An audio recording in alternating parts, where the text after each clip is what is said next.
En los tiempos en que el joven Samuel servía al Señor a las órdenes de Elí, la palabra de Dios se dejaba oír raras veces y no eran frecuentes las visiones. Los ojos de Elí se habían debilitado y ya casi no podía ver. Una noche, cuando aún no se había apagado la lámpara del Señor, estando Elí acostado en su habitación y Samuel en la suya, dentro del santuario donde se encontraba el arca de Dios, el Señor llamó a Samuel y éste respondió: «Aquí estoy». Fue corriendo a donde estaba Elí y dijo: «Aquí estoy, ¿para qué me llamaste?». Respondió Elí: «Yo no te he llamado, vuelve a acostarte». Samuel se fue a acostar. Volvió el Señor a llamarlo y él se levantó. Fue a donde estaba Elí y le dijo: «Aquí estoy, ¿para qué me llamaste?». Respondió Elí: «No te he llamado, hijo mío, vuelve a acostarte». Aún no conocía Samuel al Señor, pues la palabra del Señor no le había sido revelada. Por tercera vez llamó el Señor a Samuel.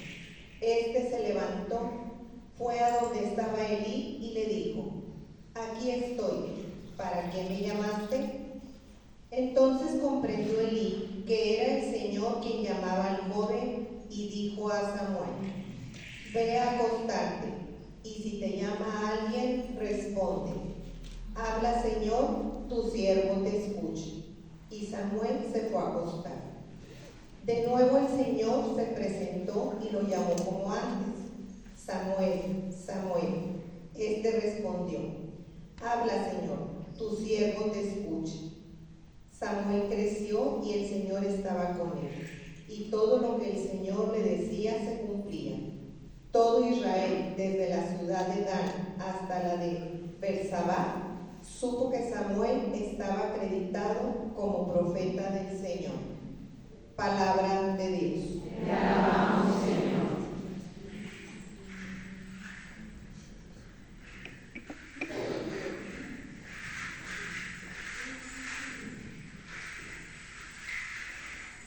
La vocación de Samuel es modelo de prontitud de respuesta. Es el mejor sacrificio de alabanza que se puede ofrecer al Señor. Brindamos a Dios nuestra alabanza diciendo: «Aquí estoy, Señor, para hacer tu voluntad».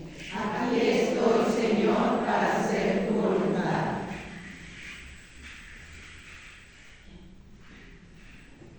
Aquí estoy, Señor, para hacer tu voluntad. Aquí estoy, Señor, para hacer tu voluntad. Esperé en el Señor con gran confianza.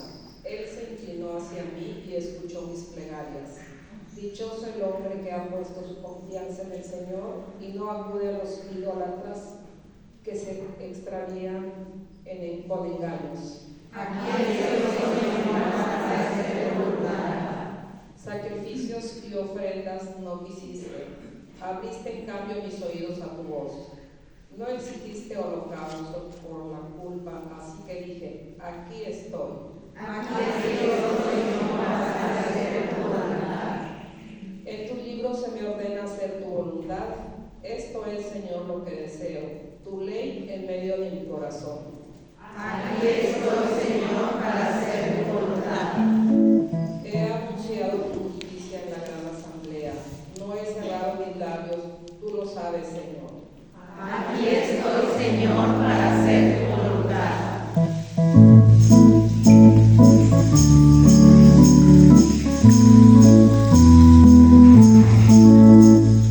Aleluya.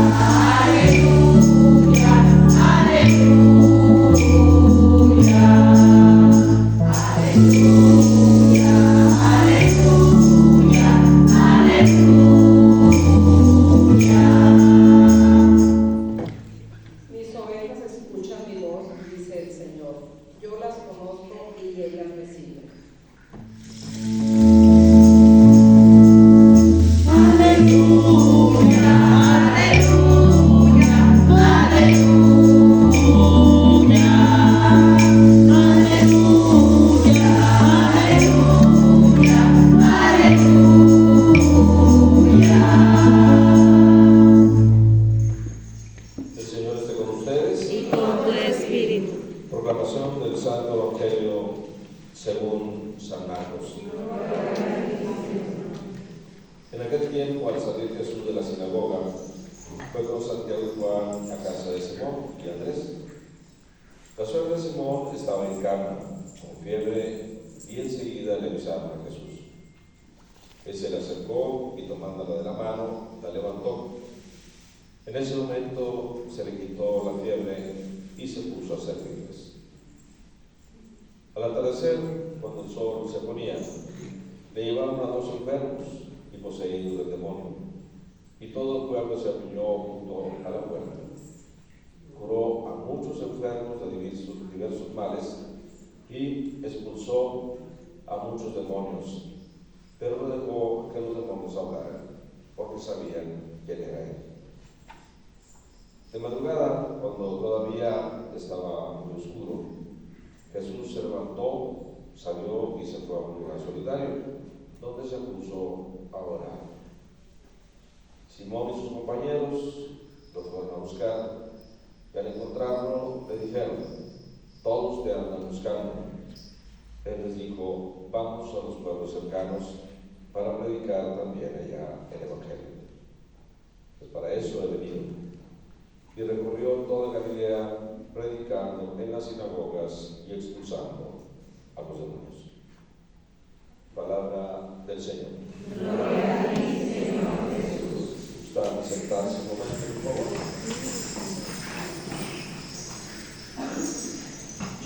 Frecuentemente hago uso de este recurso de la función que tiene al principio la lectura espiritual mensual. Y hay algunas cosas que efectivamente a veces no son convenientes, ¿verdad?, para entender mejor la palabra. Son personas que han estudiado, que han reflexionado, que han meditado y dado su aportación. Me parece pues interesante, por eso empiezo por esta reflexión que dice aquí: atentos a las necesidades de los más desprotegidos.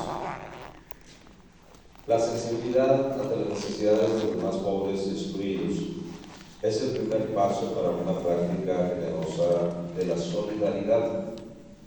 Y es que nunca la noticia acerca de las necesidades habrían llegado tan rápido como en ese tiempo. Pero al mismo tiempo, nunca se había tardado tanto en llegar la ayuda.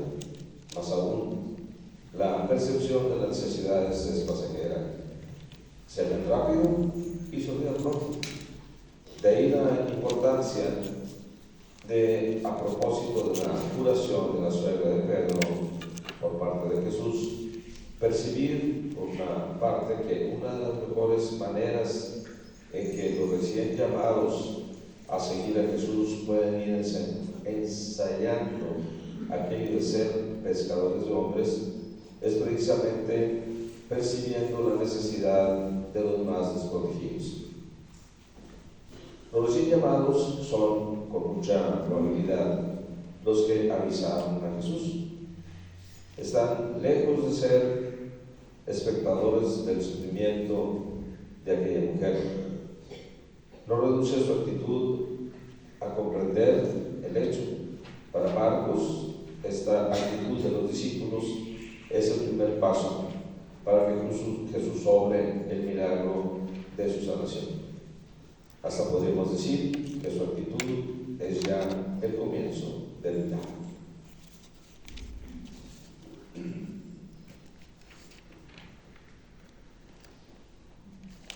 Últimamente he estado yo reflexionando ahí en parroquia que la necesidad que tenemos todos y cada uno de los que nos decimos hijos de Dios, que nos decimos discípulos de Jesucristo, tendría que examinar si verdaderamente lo que es la práctica de nuestra fe no es solamente una práctica de un rito, ¿verdad?, de una liturgia, de algo que tenemos que hacer, y ver si verdaderamente nuestra vida cambia a medida que entramos más en comunión con Jesucristo.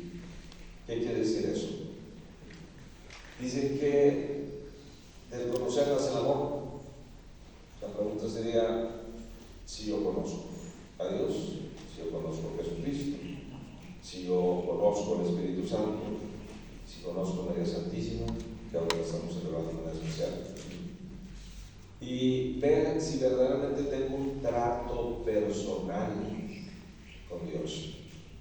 Hay tratos que son funcionales, quiere decir, tengo que ir a misa, tengo que comulgar, tengo que confesarme, tengo que ir al grupo, tengo que ir al apostolado. Ese tengo no es tan agradable. Lo más bonito sería necesito. Necesito de Dios, necesito del Espíritu Santo, necesito de la palabra del Señor, necesito del amor del Padre, necesito hablar, platicar con ellos siempre. Y junto con eso, llevar a la práctica el mandamiento que Jesucristo nos dio antes de partir al Padre. Un mandamiento nuevo les doy, que se amen los unos a los otros como yo los he amado.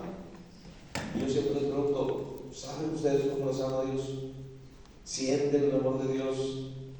Hay una emoción, movimientos de espíritu interior en cada uno de nosotros cuando entramos en el ambiente precisamente de comunicarnos con Dios. Puede ser que nos falte mucho a todos, pero es importante señalarlo, porque a partir de esa práctica que se dé, teniendo un lugar especial para la oración, vean cómo Jesús se apartó a hacer oración, siendo el mismo Dios, siendo el perfecto hombre, siendo el perfecto Dios, va y busca un lugar adecuado para él, para la oración.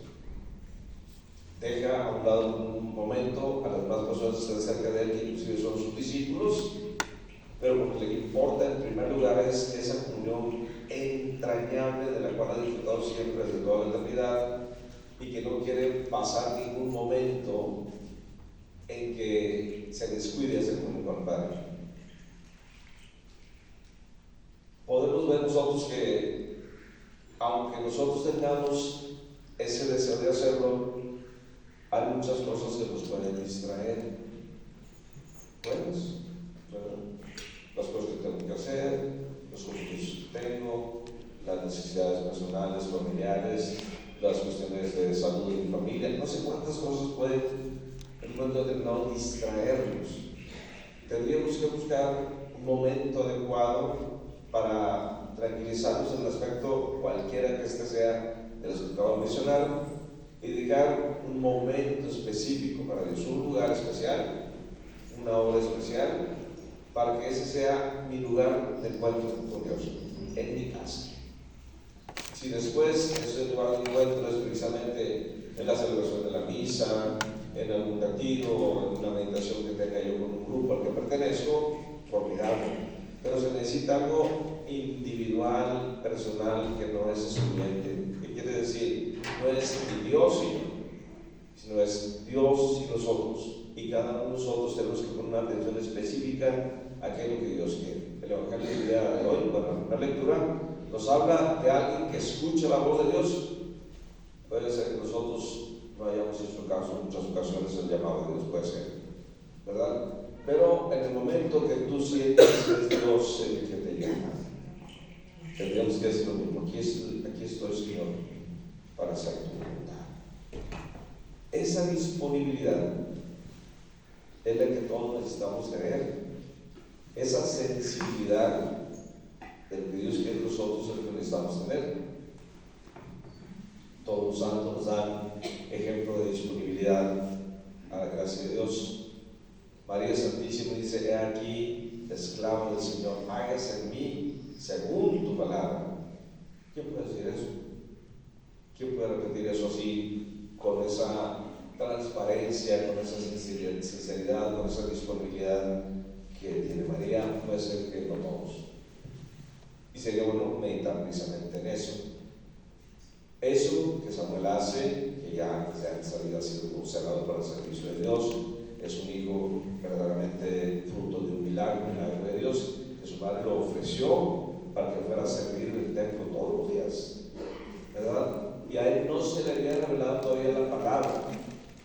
¿Qué quiere decir? Probablemente estaba sirviendo en el templo con cosas ordinarias, normales, pero no se le hubiera pedido, ¿verdad?, un servicio como el que empezó a prestar después, que ya tuvo esa comunicación con Dios. Y cuántas cosas le reveló Dios que no se dicen precisamente en el texto, pero que ciertamente, definitivamente Dios se comunicó con él y la gente reconoció que Dios estaba con él. Eso es importante. Lo que importa no es cuánto sé yo como datos de razón, sino cuánto sé yo como experiencia de vida personal en el encuentro con Dios. Hay una frase por ahí que me gustó hace poco, dice: la vida no se vive por minutos, la vida se vive por momentos. Ese momento especial que tuviste, ese momento de comunión con Dios, ese momento de sensibilidad que tuviste en el momento de escuchar la palabra de Dios o el momento de recibir a Jesús en la Eucaristía, ese es el momento que te va a motivar toda tu vida.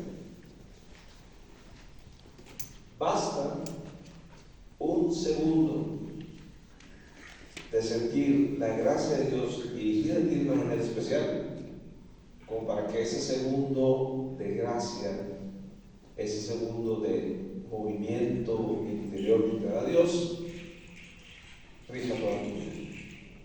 Y no te olvides nunca, por más que pases situaciones difíciles, por más que pases situaciones de tristeza, humanamente podemos tener situaciones, por más difícil que te sea la vida, inclusive en tu familia, a veces que no coincide mucho con tu espiritualidad, con tu sentimiento, con tu oración, con tu disponibilidad a Dios, por más que pases por eso, esa gracia de Dios no se te va a olvidar.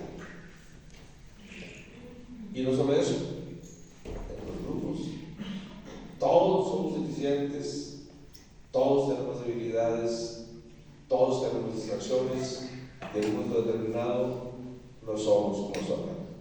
Aquí estoy, Señor, para hacer tu voluntad. Que ahí siempre tenemos, aquí mi chicharro lo estoy, ¿verdad? Y a ver cómo le hace. Pero yo aquí soy el bueno, yo soy la buena, ¿verdad? Los demás tienen que obedecer.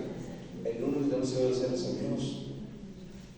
Entonces, en ese aspecto, sí es importante, como les digo, un trato personal con Dios. Pongo un ejemplo. Ordinariamente, las personas nos conocemos, de repente yo encuentro un puntito con alguien, se da una atracción normal, ordinaria, por lo que sea, la espiritualidad, la presencia, la sabiduría, no sé cuántas cosas puede haber en el momento que nos atraigan de una persona. Y esa atención nos hace después buscar a esa persona más frecuentemente para que haya un conocimiento. Conscio es una palabra, ¿verdad?, que viene de latín y es con sabiduría, con información, con experiencia de algo. Si yo tengo una experiencia personal, oye, me trataron muy bien, es una persona que habla muy bien, es una persona muy espiritual, es una persona que veo yo que hace muchas obras de caridad, me interesa seguir platicando con esa persona, etc. Y se da un trato personal que a lo mejor por lo menos es esporádico, pero después va creciendo porque crece el interés para conocer y saber y hacer lo que esa persona yo sé que hace. Bien, ese interés que se da a nivel humano, vamos a transportarlo a nivel espiritual. Y en la medida que haya una mayor comunicación nuestra personal con Dios, va a aumentar la disponibilidad nuestra para todo lo que Él quiere. Batallamos mucho. Durante la vida es un continuo aprendizaje. Toda nuestra vida es un continuo ir creciendo, ¿verdad? Y me acuerdo yo un momento en que Jesús, ¿verdad?, se pierde en el templo, y después se va con María y con José, diciendo que yo sigo diciendo, es sabiduría y en gracia. Dos cosas muy importantes, ¿sí? Sabiduría y gracia. La sabiduría se nos da principalmente, y la mejor sabiduría la que podemos recibir de Dios, y la gracia es la motivación del Espíritu Santo para permanecer en esa sabiduría, en ese conocimiento. Y en muchas ocasiones cometemos muchos errores por falta de conocimiento, por falta de sabiduría, por falta de que alguien nos haya enseñado algo que nos pueda servir para entrar en comunión con los demás. Hay un principio, ¿verdad?, que es el de cómo aplicar la sabiduría, o qué es, vamos a decir, qué es la prudencia. La prudencia es la sabiduría aplicada. ¿Sí? Cuando alguien va a manejar un carro, no sabe manejar, le dice, ¿cómo eres imprudente? No sabe manejar, ya chocaste, ¿verdad? Entonces la sabiduría, lo que tú vas recibiendo de Dios, la enseñanza que tú tienes de Él, en un momento determinado te va a hacer que seas prudente en el hablar, prudente en el pensar, prudente en el sentir, prudente en el hablar y prudente en el actuar. Sabiduría aplicada. Aquí estoy, Señor, acercarse de tu voluntad. Y creo que esa es una muy buena motivación. Y también quisiera agregar algo que me parece muy importante, que precisamente ustedes se hayan reunido el día de hoy, que hayan unido, ¿verdad?, precisamente la danza para dar gloria a Dios por la alegría y el gozo de tener a María Santísima como nuestra Madre.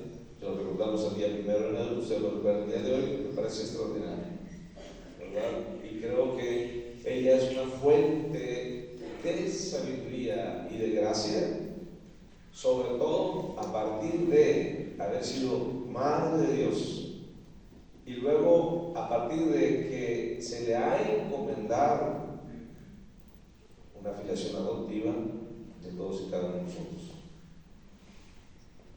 A veces dice uno, ay, yo no sé si puedo pedir este milagro a la Virgen, no puedo acercarme, ¿cómo hago la oración? ¿Verdad? Miren, no se preocupen, ¿verdad?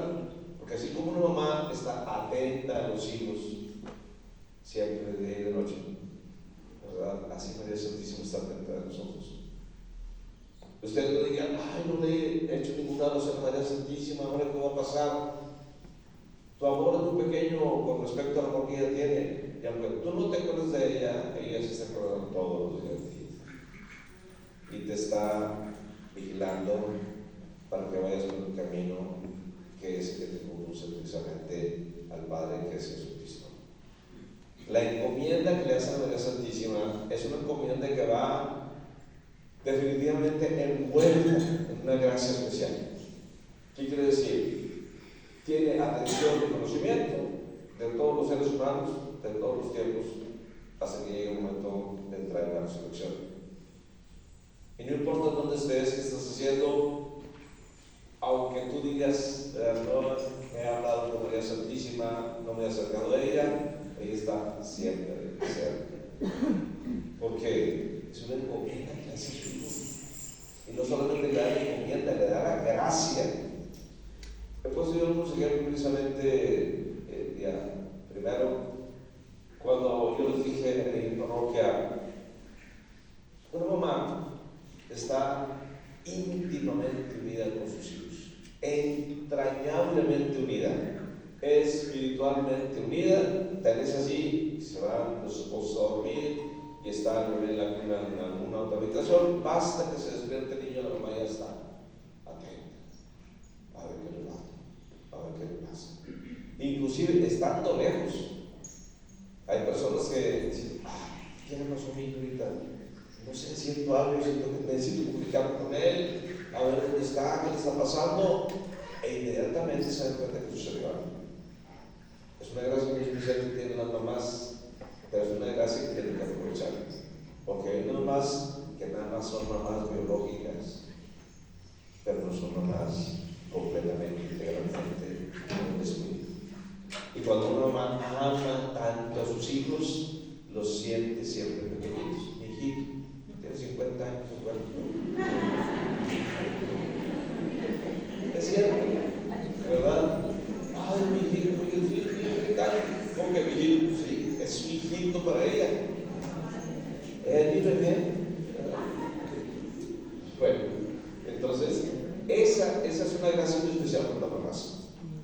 Síganme pidiendo a ella también que les conceda ser lo más que se pueda, porque la voy a ignorar, lo más que se pueda igual y semejante a ella, ¿verdad? Y que solicite para ustedes especialmente en este tránsito de esta vida por este mundo, que les vaya guiando, conduciendo amorosamente, guiándoles para estar libres de cualquier cosa que les pueda hacer daño en todos los aspectos, ¿verdad? Y que les pueda conducir precisamente a la vida eterna en comunión con su Hijo Jesucristo, que ella tanto ama, que es su bebé. Es su bebé. Y eso nadie se lo quita. Nadie. Esa es una espiritualidad que puede servir precisamente para decir, ay, no recé el rosario. ¿Te acuerdas de María? ¿No te cuento más? A veces el rosario es mecánico, es rutinario. Porque a veces, no, yo rezo el rosario todos los días, sí, no voy a dejar. Está bien que reces, pero mejor rezar que echar bendiciones. Pero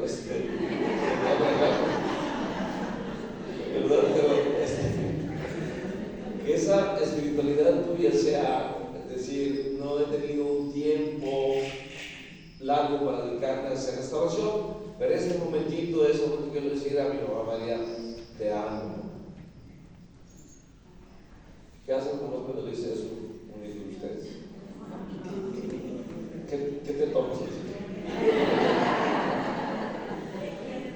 ¿Qué quieren beber? ¿Qué le hacen? ¿Qué le dicen? ¿Quieren ser los chicos? Bueno, entonces el día de hoy tenemos una enseñanza y especialmente el Evangelio de cómo tenemos que seguir a Jesucristo en esa delicadeza, en esa atención, en ese cuidado. Y luego dice ahí que expulsó a varios demonios, que sanó a muchas personas, expulsó a varios demonios. En muchas ocasiones nosotros estamos subyugados de alguna manera muy sutil, muy suave por el enemigo, tan es así que no nos defendemos. Le soportamos todo lo que nos sugiere que hagamos, ¿verdad? Que no es muy grato a Dios, y lo hacemos, ¿verdad? Ese tipo de cosas tenemos que hacernos sensibles para nosotros mismos y también para los demás. La mayor necesidad que una persona puede tener, que a veces no se da cuenta, es la necesidad de Dios. En la actualidad, a como está la humanidad, como dijimos primero en la reflexión, ¿verdad? Hay muchos problemas, hay situaciones difíciles, pero no las, ni siquiera hacemos algo por remediarlas. Si nos preocupamos por ya se fe, ¿verdad? Por ejemplo, todas las situaciones que está viviendo de guerra, todas las situaciones que está viviendo precisamente de maltrato infantil, de asesinatos, de violencia, qué lástima, pero ¿qué haces? Si no se está bien lejos, ni siquiera conoce, no, está lejos materialmente hablando, pero puedes estar en comunión con la persona que está más lejos de este mundo, de nosotros, ¿verdad? Por medio de la oración, que es fundamental. Y siempre tenemos que estar atentos a las necesidades de la humanidad, porque realmente yo siempre pido por toda la humanidad, porque todos estamos necesitados. Creo que es importante también adoptar una actitud de solidaridad, y solidaridad fundamentalmente en la oración. A veces no podemos estar presentes con una persona que está ahí necesitada de algo, pero sí podemos estar presentes espiritualmente a su lado en oración por esa persona. Es importante, lo voy a subrayar ahora aquí con ustedes, que en ustedes haya una conciencia de comunión, ¿sí? Que no sea nada más el título yo pertenezco al apostolado de la cruz, sino yo vivo el apostolado de la cruz. ¿Qué quiere decir? Todas las integrantes y todos los integrantes del apostolado de la cruz están incluidos en mi oración. Y que además esa persona que siente que todos los demás están incluidos en su oración, sienta que él está incluido o ella está incluido, ¿verdad?, en las oraciones de todos los demás. Es una riqueza grande, muy grande. Saber, sí, saber que alguien está en oración por mí y que no es alguien, que son muchos los que están en oración por mí, ¿verdad? Eso aumenta la comunión verdadera entre nosotros. Y no se limita a Monterrey. ¿En cuántas partes hay apostolado de la cruz? En todo el mundo. Entonces, fíjense ustedes, si ustedes promueven eso también, que se vaya pasando la voz de que no solamente estén bajo un, entre comillas, régimen, ante una conducta que se tiene que ir aprendiendo, lo normal, las reuniones, etcétera, los retiros, sino que sepan que siempre están unidos todos los integrantes precisamente del apostolado de la cruz de una manera especial en la oración de cada uno de ustedes. Lo más importante es el por todo el mundo, como les digo, pero si concretizan de una manera especial, y no solamente a los integrantes, sino a las familias de los integrantes. Ustedes no están solas, tienen familia. Y especialmente en las familias en donde hay una mayor lejanía de los integrantes, es donde mayor efecto tiene la oración que podamos hacer. Les invito a tener esa disponibilidad, Samuel, que es tu Señor, para hacer tu voluntad, como lo mencionaste desde un principio, cuando se hicieron, y que se dejen guiar por Dios, se dejen reavivar por Dios. Si alguien ha tenido, otra vez lo repito porque eso es fundamental, si alguien ha tenido una experiencia así, cercana de Dios, que le haya emocionado y le haya marcado, tatuado la presencia de Dios en uno de ustedes, platíquenlo en sus reuniones para que sea testimonio y que todos deseemos precisamente ese encuentro íntimo, personal con Dios, que nos lleva a la verdadera comunión con Dios y de nosotros para con los demás. Tenemos que ser transmisores con el mismo amor que yo siento de Dios, ¿verdad? Tengo que amar a los demás. Ámense nosotros para vosotros como yo los he amado. Como me ama el Padre, los amo yo. Son fundamentales. Es el camino a la salvación. El amor de Dios. Que se vive, se transmite. Creo que es fundamental. Vamos a pedir al Señor que nos conceda esa gracia, ya que hemos sido llamados aquí a participar de la vida de la gracia de Dios, que se den inclusive en aquellos que no se hayan dado esa emoción tan especial que les digo, que se dé esa emoción, ese movimiento interior del movimiento del Espíritu. Vamos a continuar.